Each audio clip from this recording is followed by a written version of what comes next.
A British infantryman marches with his head bowed toward the open field. His red coat is stained with the dust and filth of a month-long siege. The rhythmic beat of a muffled drum echoes across the Virginia landscape. A military band plays a haunting melody titled "The World Turned Upside Down." Thousands of soldiers stand in silence as the Imperial Army prepares to surrender. Lieutenant General Charles Cornwallis remains hidden inside his headquarters, refusing to face the victor. Brigadier General Charles O'Hara rides forward alone, clutching a sword that represents a dying empire. The fate of the American Revolution hinges on the steel blade held in his shaking hand. The date was October 19, 1781. The location was a field outside the town of Yorktown. General George Washington sat atop his horse, waiting to receive the formal submission of the British forces. Brigadier General Charles O'Hara approached the American commander with the sword of his superior. Cornwallis had claimed a sudden illness to avoid the indignity of the ceremony. Washington viewed this absence as a calculated diplomatic insult. He refused to accept the blade from a subordinate officer. Washington gestured toward his own second-in-command, Major General Benjamin Lincoln. The sword passed from one hand to another, signaling the end of British control in the colonies. The British Army had marched into Yorktown, expecting the protection of the Royal Navy. Lieutenant General Charles Cornwallis had occupied the port under direct orders from General Henry Clinton. He believed the deep-water harbor would serve as a secure supply hub for the Southern Department. The British leadership relied on a flawed strategy that assumed a massive loyalist uprising. No such uprising materialized to support the overextended garrison. The soldiers dug defensive trenches into the hard Virginia soil. They waited for ships that never appeared on the horizon. The strategic assumption of the Southern strategy collapsed under the weight of isolation. The French fleet arrived at the mouth of the Chesapeake Bay on August 30, 1781. Admiral Comte de Grasse positioned his warships to blockade the York River. This maneuver severed the last maritime link between Cornwallis and his command in New York. The British fleet under Rear Admiral Thomas Graves attempted to break the blockade on September 5. French cannon fire hammered the British hulls during the Battle of the Chesapeake. Graves retreated toward New York, leaving the garrison at Yorktown trapped. The land war became a maritime cage from which there was no escape. Combined American and French forces arrived outside the city walls on September 28, 1781. General George Washington commanded the Continental Army alongside the Comte de Rochambeau. The Allied strength numbered roughly 8,800 Americans and 7,800 French troops. The British garrison held the fortifications with approximately 7,500 men. The Allies began a methodical approach to the inner defenses. They dug parallel trenches closer to the British lines each night. The British soldiers could hear the sound of shovels striking earth in the darkness. The noose tightened as the Allied artillery arrived in range of the town. The conflict reached a climax during the night of October 14, 1781. Allied commanders ordered a simultaneous assault on two fortified positions known as Redoubt 9 and 10. Alexander Hamilton led the American attack on Redoubt 10 with fixed bayonets. French forces launched a parallel strike against Redoubt 9. The capture of these positions brought the Allies to point-blank range of the British center. Cornwallis realized his defensive perimeter was no longer tenable. He sent a drummer and an officer toward the Allied lines with a white flag on October 17. The request for a cessation of hostilities marked the final hours of the siege. The Articles of Capitulation were signed 2 days later. British casualties during the engagement totaled 156 killed and 326 wounded.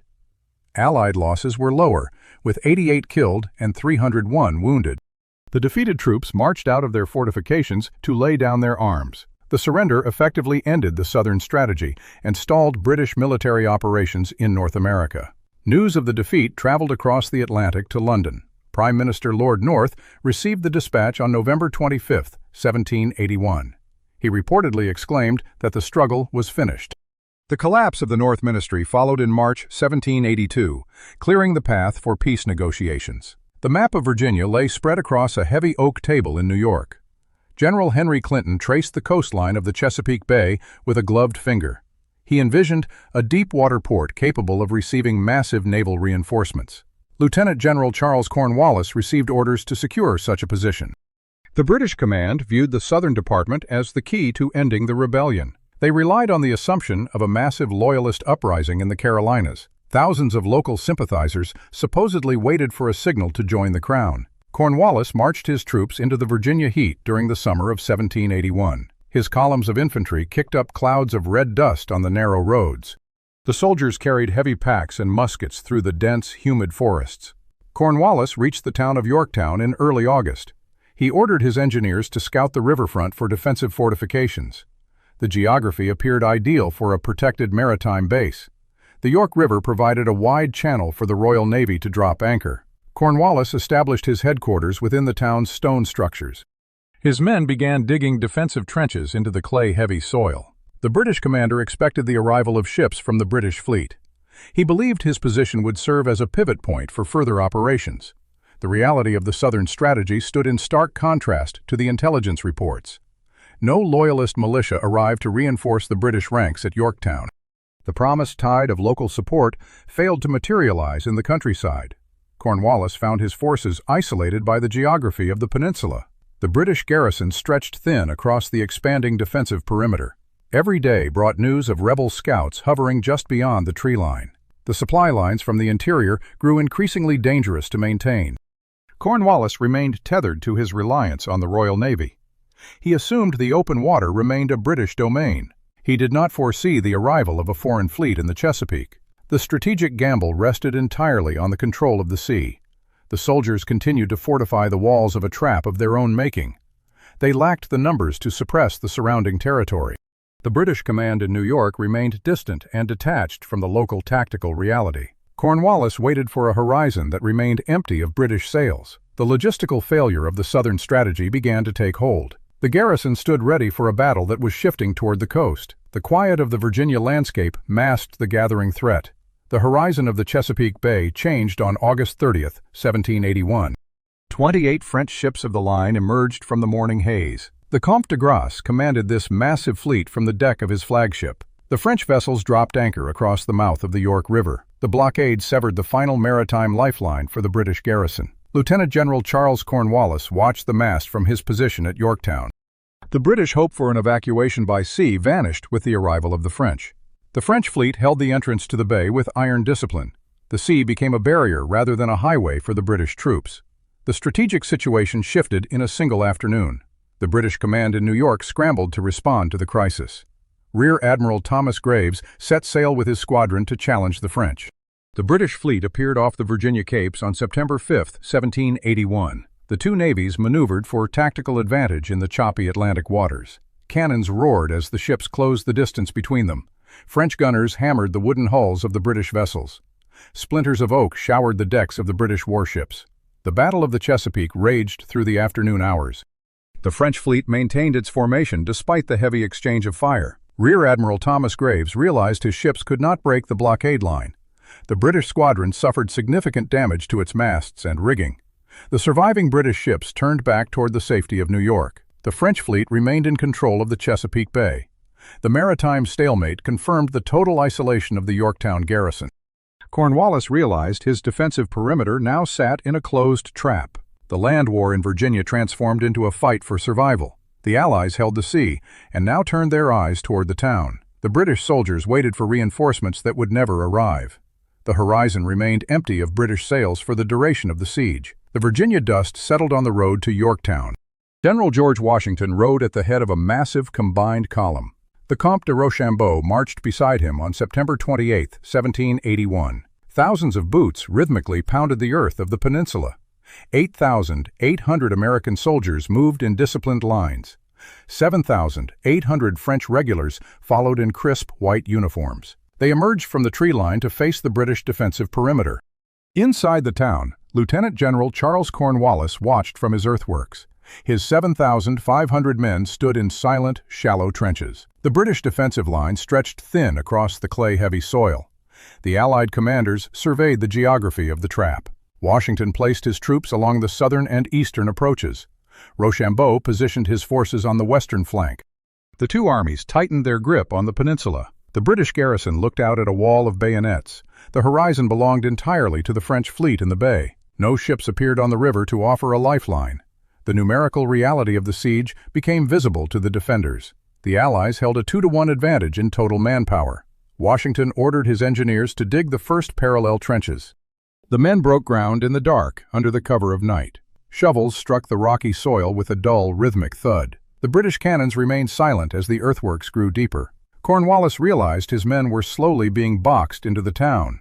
The strategic isolation of Yorktown forced his hand toward a defensive posture. He ordered his troops to consolidate within the inner fortifications. The soldiers abandoned the outer redoubts to shorten their lines. The Allied command moved their artillery closer to the town walls. Washington and Rochambeau coordinated their movements with clinical precision. The siege began to squeeze the life out of the British position. The British garrison waited behind their crumbling earth walls. The noose of the combined army tightened around the perimeter. The tactical situation turned into a slow, deliberate strangulation. The question remained of how long the British could withstand the bombardment. The sun dipped below the horizon on October 14, 1781. Darkness blanketed the trenches outside the British inner defenses at Yorktown. General George Washington watched his infantry prepare for the final assault. The target consisted of two fortified earthen mounds known as Redoubts 9 and 10. These positions anchored the British left flank against the York River. Alexander Hamilton received the order to lead the detachment against Redoubt 10. The soldiers removed the flints from their muskets to ensure total silence. They intended to take the position using only cold steel and bayonets. The French forces prepared a simultaneous strike against the neighboring Redoubt 9. The signal for the attack came from the discharge of 6 shells. The American column surged forward across the broken ground at midnight. They moved through the darkness toward the jagged silhouette of the redoubt. The British sentries spotted the approaching shadow and opened fire. The Americans ignored the musket flashes and sprinted toward the abattis. They hacked through the sharpened wooden stakes with axes and bare hands. The men climbed the steep earthworks while under heavy fire from above. Alexander Hamilton vaulted over the parapet at the head of his men. The struggle inside the redoubt lasted only 10 minutes of intense violence. The British defenders surrendered their position as the American bayonets closed in. Nearby, the French troops breached the walls of Redoubt 9. They faced fierce resistance but secured the ramparts after a sharp fight. The 2 redoubts fell to the Allied forces before the morning light. The capture of these positions brought Allied artillery to point-blank range.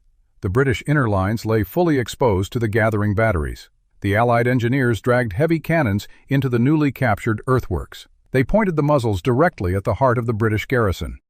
Lieutenant General Charles Cornwallis watched from his headquarters as the perimeter collapsed. His soldiers crouched in trenches that no longer offered any tactical protection. The British artillery fire withered under the constant pounding of Allied shells. The siege reached a point of total physical exhaustion for the defenders. Cornwallis realized his position was no longer tenable on October 17th. He ordered a drummer to mount the parapet and beat a parley. An officer stepped onto the wall with a white flag of surrender. The thunder of the cannon ceased for the first time in weeks. The long silence hung over the trenches of Yorktown. The war for the American colonies moved toward its final resolution. The Articles of Capitulation lay on a wooden table on October 19, 1781. Lieutenant General Charles Cornwallis remained in his quarters. He claimed a sudden illness kept him from the surrender field. Brigadier General Charles O'Hara rode out to represent the British command. The British troops marched in silence toward the waiting Allied lines. The military band played a funeral march titled, "The World Turned Upside Down." Brigadier General O'Hara offered the sword of Cornwallis to General George Washington. Washington declined the blade with a cold, formal gesture. He directed the British officer to surrender to Major General Benjamin Lincoln instead. The British garrison stacked their muskets in a field of Virginia clay. Thousands of soldiers became prisoners of war in an instant. The news of the disaster moved slowly across the Atlantic Ocean. A dispatch ship carried the reports of the defeat toward the British coast. The vessel docked in London on November 25, 1781. Prime Minister Lord North read the dispatches in his private office. He paced the room and repeated that the situation was all over. The collapse of the military strategy in America reached the halls of Parliament. The North Ministry lost its grip on the legislative majority. The government fell in March 1782 after years of mounting pressure. The path cleared for formal peace negotiations between the warring powers. Diplomats gathered to draft the terms of a final separation. The Treaty of Paris in 1783 officially recognized the new nation. The British Empire retracted its reach from the American colonies forever. The dust of the Yorktown trenches settled into the historical record. The silence that followed the surrender remains in the empty fields of Virginia. You look at the map and see lines that were drawn in blood. You think the distance of centuries makes you a mere observer of a finished war. but the foundations of your own world were laid in that dirt. The ending you see is just the beginning of your own cage.